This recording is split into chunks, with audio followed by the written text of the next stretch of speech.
15 de janeiro. Acordei cedo, tomei um banho gelado, terminei de arrumar a bagagem.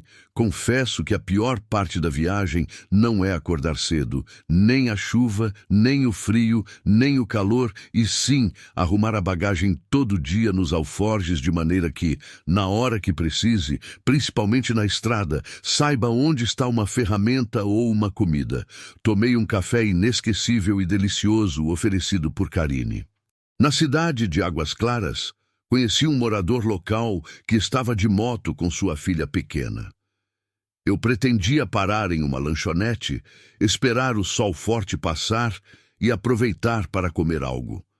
Ele quis saber a distância da próxima cidade e me convidou para almoçar com a sua família no seu sítio, dizendo para que eu o seguisse. Eu com a bicicleta pesada e seguindo a moto. Estava engraçado, parecia tartaruga acompanhando a lebre, mesmo eu tentando pedalar mais forte e ele dirigindo o mais lento que podia. De tempo em tempo, tinha que parar e me esperar. Ele perguntou se eu não gostaria de segurar na moto para poder acelerar e chegar mais rápido. Eu disse que tinha medo de cair e seguimos assim até o sítio. Lá nos aguardava a esposa, o pai e a mãe dela. Havia também um papagaio que cismou de bicar meu tênis. Completavam a animada família 2 cachorros e alguns pássaros. Almoçamos e ele ofereceu a rede para descansar. Em seguida, ele foi trabalhar de moto e fiquei na rede pensando e agradecendo por tudo. Mais tarde, compreendi que quanto mais você agradece, mais você recebe coisas boas em sua vida.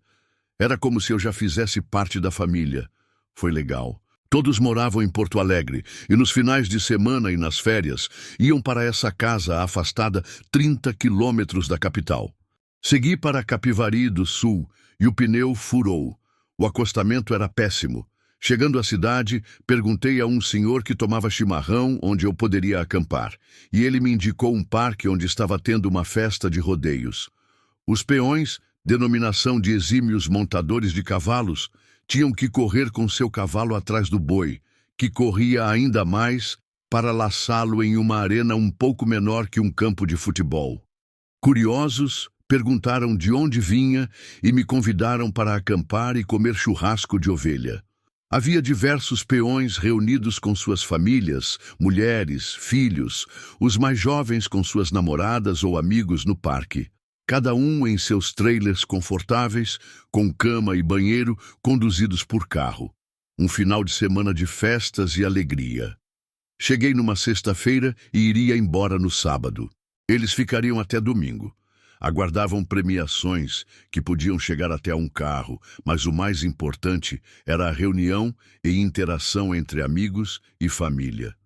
Muito bonita a confraternização. Comi churrasco e fui dormir cedo. A festa rolou até amanhecer. Foi bom conhecer esse mundo tão diferente do meu. E 16 de janeiro. Tomei café pela manhã com os peões e agradeci muito por tudo. A bike estava esquisita, um raio estava folgado e esvaziava a câmara de ar. Tive que pedalar de 2 em 2 quilômetros, parar e encher o pneu. Dessa forma, cheguei a um posto de gasolina onde havia ao lado uma borracharia. O mecânico apertou alguns raios. Pensei que havia resolvido, mas voltou a esvaziar.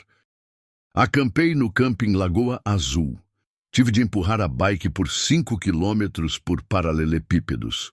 O camping estava cheio. Escolhi um espaço perto do banheiro, montei o acampamento e tentei consertar o raio.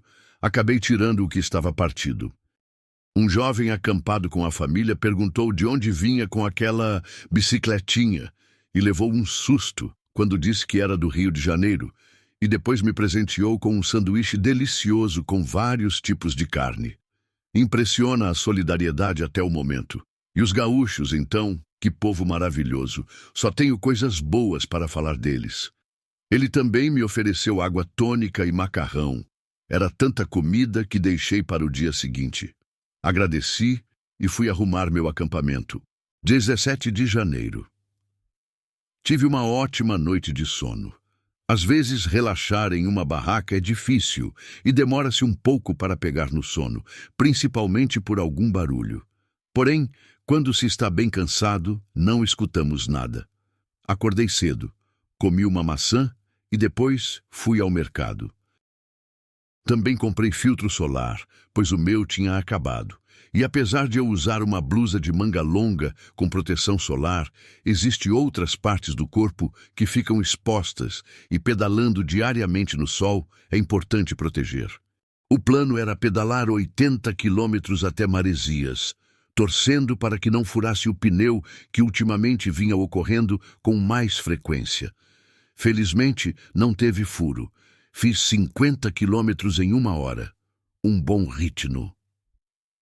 Na estrada havia poucos carros e muita natureza ao meu redor. Parei em um posto, onde em frente havia uma casinha de madeira, construída para os moradores locais se protegerem da chuva e esperar o ônibus local. No interior, os transportes públicos são muito demorados e tem que ter muita paciência para esperar. Parei para almoçar e comi o macarrão do dia anterior com o qual o gaúcho do camping havia me presenteado. A temperatura marcava 40 graus, e pedalar assim era um risco maior de insolação. Esperei diminuir um pouco o calor. Com a temperatura mais baixa, fui até Mostardas. Fiquei em um camping vazio. À tarde, fui coroado com um lindo pôr do sol e aproveitei para tirar fotos. Gosto muito de fotografia de paisagem e acredito que também tenho uma missão de inspirar outros com minhas fotos, principalmente para viajar. Já há muito exagero com selfies e exibicionismo. Prefiro mostrar a natureza. 18 de janeiro. Acordei e levei a bike em uma oficina próxima para fazer uns ajustes. Aproveitei para ir ao mercado comprar o café da manhã. Como o concerto demorou, também almocei no camping. O calor era grande. Era quase 3 horas da tarde quando saí, e mesmo assim o calor era de 40 graus. Nessa temperatura, o corpo não funciona direito e luta para se resfriar, já que nossa temperatura corporal não pode passar de 36 graus. Não fosse o suor, nossos corpos virariam chamas ambulantes. O suor é um mecanismo de defesa que o corpo utiliza para se resfriar. Cheguei à cidade de Tavares. O pneu continuava esvaziando. Consegui desconto no Hotel Parque. Alguns hóspedes curiosos se aproximaram. Conversamos sobre a viagem e sobre as experiências. Um deles era skatista e andava em ladeiras a 100 quilômetros por hora. Ele também disse que gostava de surfar ondas grandes. Gosto de conhecer esses malucos pelo caminho. 19 de janeiro. Acordei cedo e ainda estava escuro. Procurei algum lugar para tomar café da manhã, mas tudo ainda estava fechado. Esperei e fui recompensado um café da manhã maravilhoso, com bolo, suco, pão, queijo, frutas, geleia. Uma rica refeição para recompor energias gastas e reabastecer para continuar o caminho longo pela frente. Estava precisando disso. Logo no início, percebi algo no pedal. Parei, tirei tudo da bike e vi que não havia encaixado bem uma das rodas. Desfeito o susto, arrumei tudo e parti, agora bem melhor. Foram 60 quilômetros até Bojuru. Nas estradas, quanto mais distante dos grandes centros urbanos, mais natureza e animais, deixando a viagem mais relaxante e bonita, mesmo às vezes tendo que seguir por caminhos mais difíceis. Era uma área mais rural, com poucas casas. Estava tudo muito bom para ser verdade, e faltando 10 quilômetros para chegar ao meu destino do dia, o pneu furou. E lá vou eu novamente tirar tudo da bike. 4 alforjes, bolsa guidão, mala que levava barraca, saco de dormir, e troquei a câmara de ar. Esse processo geralmente leva uns 30 minutos, por isso que gosto de sair cedo, pois pode haver algum imprevisto como esse e ainda dá tempo de consertar e chegar ao local com a luz do dia. Cheguei cedo à cidade. Comércio fechado, parecia até uma cidade fantasma. Pensei no que poderia fazer. Fui a um restaurante onde havia algum movimento. Conheci o dono, seu Santos, que me ofereceu almoço depois que relatei minha viagem, de onde vinha e para onde ia. Acampei atrás da igreja e ali fiquei conversando com as crianças, enquanto elas, deslumbradas e curiosas, perguntavam tudo sobre a viagem. E ficaram escutando minhas histórias, que só conheciam através dos contos e filmes. 20 de janeiro. Pedalei 77 quilômetros até São José do Norte e mais alguns quilômetros até a balsa. 7 da manhã e já havia iniciado o pedal. Fui até a cidade de Estreito, onde parei em um bar para me alimentar e tomar uma Coca-Cola. Cheguei a São José do Norte e peguei a balsa junto com caminhões, automóveis, cavalos, bicicletas, motos e pessoas. A balsa deslizava tranquila, sem demonstrar o peso que carregava. Levou 30 minutos até a cidade de Rio Grande. Desci e senti uma atmosfera diferente, meio pesada e pessoas esquisitas. As pessoas me olhavam como se fosse um ser de outro planeta. Muitos carros, motoristas tensos e estressados, caminhões e muita confusão. Já estava me acostumando a pedalar nas estradas tranquilas e vazias do interior, com muito verde e paisagem rural. Pedalei uns 10 quilômetros até um piso de areia dura, por onde continuei. Toda a praia daquela região era de areia dura e fazia parte da cultura do bairro Cassino, onde os gaúchos passavam suas férias. Um lugar bem agradável. Ia ficar na casa de um cicloturista chamado William. Ele me seguia pelo Facebook e queria saber se iria passar pelo Rio Grande e me contatou pelo Messenger. Fui em direção à sua casa. Foi ótimo, pois estava sem nenhuma opção onde ficar até aquele momento. Saí da praia, parei na rua Rio de Janeiro e enviei um WhatsApp para ele. Marquei onde estava. Conheci outro cicloturista no local. William chegou. Fomos para sua casa, onde me apresentou aos seus pais.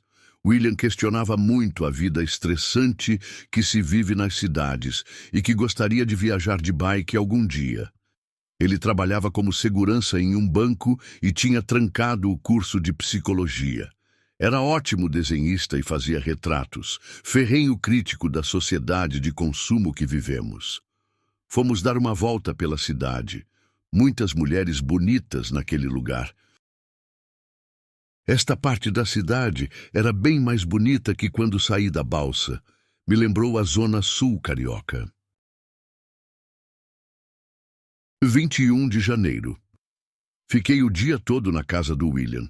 Ele foi trabalhar e disse que eu ficasse à vontade. Os pais moravam no andar superior e o lugar em que eu estava era para alugar. Ninguém dormia lá. Aproveitei para atualizar as fotos e o blog. Deixei a bicicleta em uma loja para trocar os raios traseiros por outros mais grossos e resistentes e que deixavam a bicicleta mais forte para lugares difíceis que se aproximavam, como a Patagônia.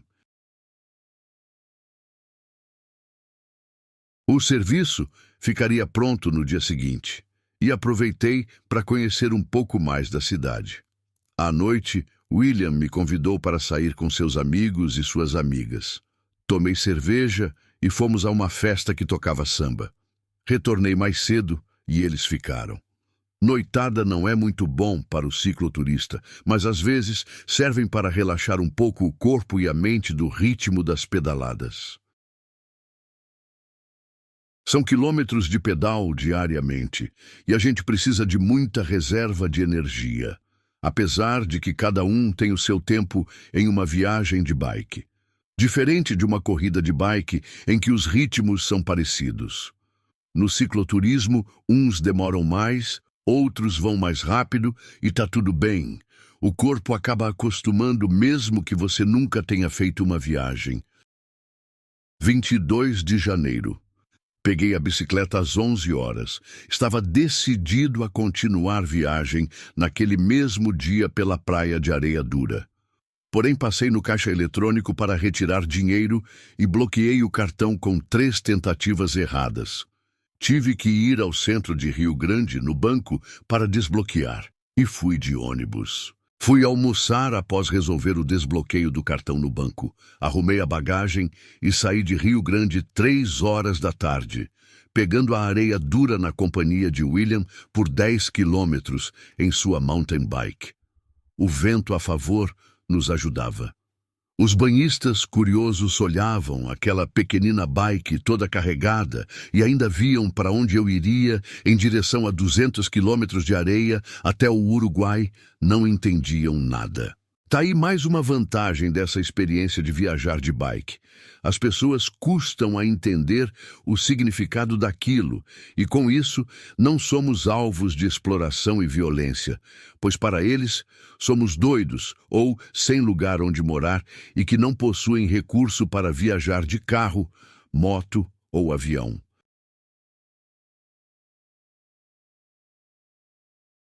De um lado, tem a indiferença da maioria. De outro, a curiosidade de alguns. Quanto aos curiosos, querem saber sobre como é viajar em bicicleta, o que eu levo, onde durmo. Às vezes, oferecem comida e até onde dormir.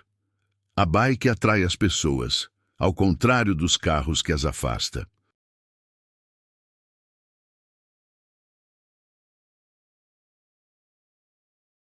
Havia esquecido o carregador do celular na casa do William. Era o segundo que perdia. O outro ficou em um camping. Também levava uma bolsa d'água de 10 litros que ainda não havia utilizado e mais 2 garrafas de água. Era um trajeto muito longo, de 220 quilômetros pela areia, que poderia levar dias em uma bicicleta.